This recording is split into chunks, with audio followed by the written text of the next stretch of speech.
गधा भी हमें प्रेरणा देता है, गधा भी हमें प्रेरणा देता है, क्योंकि गधे से प्रेरणा लेता हूँ और बड़े गर्व से लेता हूँ।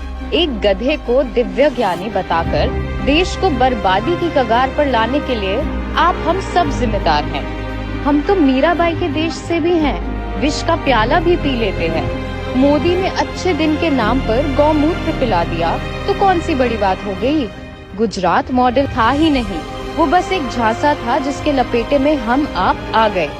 आपने पंजाब में भी खेती की है, कम जमीन पे खेती की है, पर मंडी भी तो आप गए होंगे पंजाब में भी। हाँ जी। पंजाब की मंडी का भी सिस्टम आपको पता होगा, तो पंजाब की मंडी और गुजरात की मंडी में जो फर्क है वो थोड़ा बताइए हमें।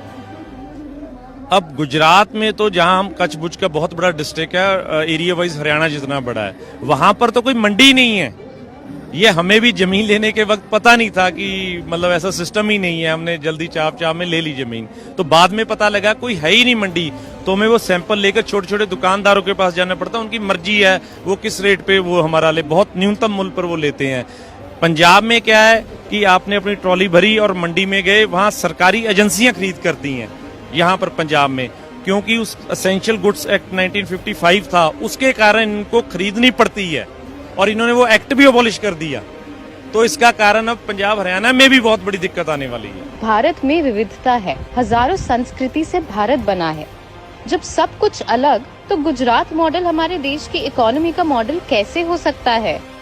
हजारों लोगों का कत्ल और 330 गैंग रेप के सरदार के नाम पर इकोनॉमिक्स, भारत का इससे बड़ा अपमान क्या हो सकता है।